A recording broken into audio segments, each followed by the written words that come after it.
Hello guys, welcome to Study Time. मेरा नाम है निष्कर्ष और मैं आज आपको बताने वाला हूँ आप मैथ्स में मिनिमम चैप्टर्स करके मैक्सिमम मार्क्स कैसे अचीव कर सकते हैं। ठीक है, तो मैं आपको बहुत इजी इजी चैप्टर बताऊँगा जो आपको पता है बहुत इजी है, आप आराम से कर सकते हो। ठीक है, अगर आपका अभी तक नहीं भी हुआ है तब भी आप बहुत ईजिली कवर कर सकते हो। ठीक है, तो चलिए वीडियो को शुरू करते हैं। बट वीडियो को शुरू करने से पहले मैं आपको कुछ बातें मेरे को डिस्कस करनी है जो आपके रिवीजन से रिलेटेड है। ठीक है, तो पहले वो डिस्कस करते हैं, फिर हम आपको मैथ्स का बताऊंगा मैं आपको। ठीक है, तो जैसा कि आपको पता है मैं आपको फर्स्ट नंबर से टारगेट दे रहा हूँ, आप लोग कंप्लीट कर रहे हो। बट जब मैंने ग्रुप में पूछा कि आप कितने परसेंट बच्चे कर रहे हैं, तो एवरेज 40% बच्चे कर रहे हैं। तो जो 60% बच्चे नहीं कर रहे हैं, मैं उनको एक बात बता दूँ, आप बहुत बड़ी गलती कर रहे हो। बिकॉज अब आपके पास टाइम नहीं है कि आप देखो, दो ही तीन रीज़न ही हो सकते हैं कि आप अभी रिवीजन नहीं कर पा रहे हो या नहीं कर रहे हो। या तो आप अपना जो आपका सिलेबस रह गया आप वो कंप्लीट कर रहे हो, या आप अपने अपने तरीके से रिवीजन करना चाह रहे हो। ठीक है, तो ये दो ही सिचुएशन हो सकती हैं। बट मैं आपको बता दूं कि अगर आप सिलेबस कर रहे हो ना अपना जो आपका रह गया है, तो आप बहुत बड़ी गलती कर रहे हो। बिकॉज आप किसी भी टीचर से, किसी भी स्टूडेंट से जिसका अटैम्प्ट लगाओ, आप पूछ लो कि इस टाइम उसे सिलेबस करना चाहिए आपको या नहीं। वो सिंपली मना करेगा कि आपको बिल्कुल करना ही नहीं है, नया टॉपिक आपको देखना ही नहीं है। समझे, आपको रिवीजन ही करना है जो आप पढ़ चुके हो ना। भले ही आप 50% पढ़ा हो आपने, बट आपको उसी का रिवीजन करना है। आपको न्यू टॉपिक अभी पढ़ना ही नहीं है। ठीक है, और दूसरा कारण हो सकता है आप अपने तरीके से रिवाइज कर रहे हो, तो उसमें भी मैं आपको बता दूं, अगर आप अपने तरीके से रिवाइज कर रहे हो ना, तो आप करके देख लेना। आप 30 नवंबर तक आप करोगे ना, तो आपने जो पढ़ा है आपका वो ही बहुत मुश्किल से रिवाइज हो पाएगा और आप कोई भी न्यू टॉपिक पकड़ ही नहीं पाओगे। ठीक है, बट अगर आप जैसे मैं आपको रिवीजन करा रहा हूँ प्लस आपको टेस्ट पेपर भी प्रोवाइड कर रहा हूँ, तो उसमें क्या है, आपको कोई भी दिन ना लोड नहीं आएगा कि आपको बहुत ज़्यादा करना पड़ेगा, बल्कि आपके पास डेली का थोड़ा बहुत टाइम बच जाएगा। और उस बचे हुए टाइम में आप नया टॉपिक कर सकते हो जो आपने छोड़ दिया है। ठीक है, आप वो टॉपिक अपने रिवीजन करने के बाद कर सकते हो। और आपके पास तो धीरे धीरे 2-3 दिन में आप थोड़ा थोड़ा टॉपिक करोगे ना, तो आपका एक टॉपिक एटलीस्ट कंप्लीट हो जाएगा 10 मार्क्स का। 5-6 दिन भी लगते हैं ना, तो आपका एक टॉपिक कवर हो जाएगा। और आपको बता दूं, अगर आपने नोटिस कराओ कि अब तक आपने जो भी देखे हों, आप एक बार रिवाइज देखना कि मैंने कौन कौन से टॉपिक्स दिए हैं। तो स्टार्टिंग में आपको वही टॉपिक मिलेंगे जो मैंडेटली आते ही हैं एग्ज़ाम में, और वो फिक्स हैं कि वो आएंगे ही आएंगे। तो अगर आप उनको स्किप कर रहे हो ना, तो आप बहुत बड़ी बेवकूफ़ी कर रहे हो।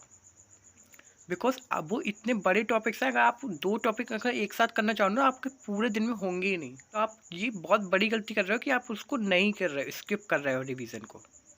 आपको मैंने ये भी बता दिया रिवीजन कैसे करना है, आपको कितना करना है वो भी बता दे रहा हूँ मैं डेली। तो अगर आप वो नहीं कर रहे हो तो बहुत बड़ी मिस्टेक कर रहे हो। बिकॉज इससे अच्छे से आपको कहीं नहीं मिलेगा कि आपको पहले रिवीजन कितना करना है वो भी बताया जा रहा है, प्लस आपको टेस्ट पेपर्स भी मिल रहे हैं उसके सेपरेटली। अभी भी आपके पास टाइम है, अगर आपने 1-2 दिन का स्किप भी कर दिया है तो आप उसको कवर कर लेना, बट पहले जो अभी चल रहा है उसको कवर करो। ठीक है, आज से अगर आपने नहीं करा तो आप कवर करना शुरू करो, रिवीजन करना स्टार्ट करो। बिकॉज अगर आपने अब नहीं करा ना, तो आपका कभी नहीं हो पाएगा। आपके पास 30 नवंबर तक का ही टाइम है रिवीजन करने के लिए। एग्ज़ाम के 10 दिन पहले आपका कुछ नहीं हो पाएगा। आप किसी भी जिसका अटैम्प्ट लगाना उससे पूछ लेना कि एग्ज़ाम से 10 दिन पहले क्या होता है। इतनी बुरी हालत हो जाएगी ना आपकी, अगर आपने ये रिवीजन नहीं करा तो। आपके पास ये 30 नवंबर तक का ही टाइम है।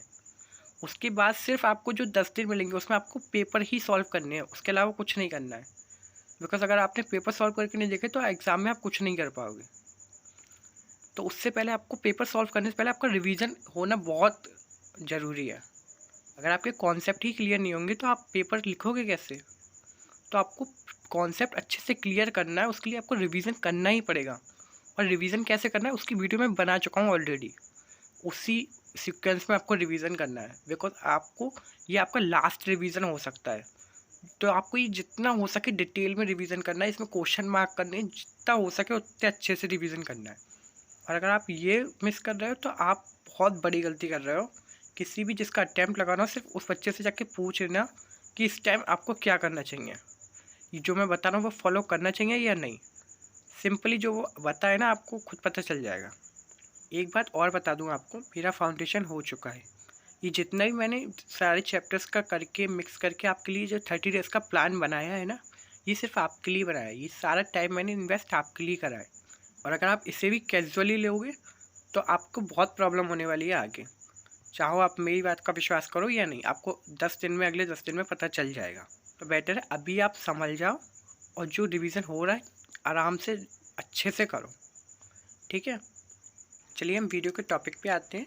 तो मैं आपको बताता हूँ, मैथ में आपको मिनिमम चैप्टर में मैक्सिमम मार्क्स ऐसे स्कोर करने हैं, ठीक है। तो हम फर्स्ट चैप्टर पे आते हैं, रेशियो, प्रोपोर्शन, इंडाइसिस, लॉगरिथम। इसमें आपको रेशियो एंड प्रोपोर्शन ही करना है, ईजी है, 2 मार्क्स का आता है।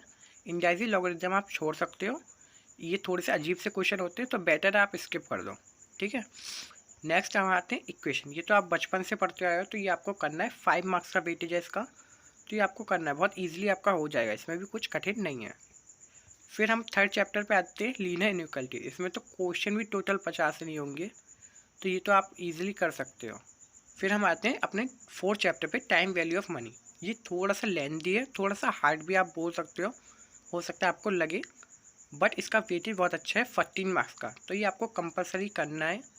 तो अब तक हमने जितने भी चैप्टर देखा उसमें एक यही थोड़ा सा हम कह सकते हैं कठिन है, ठीक है। नेक्स्ट हम बात करते हैं फिफ्थ की, अपने परम्यूटेशन कॉम्बिनेशन की। तो ये बहुत इजी है, आपको करना ही है।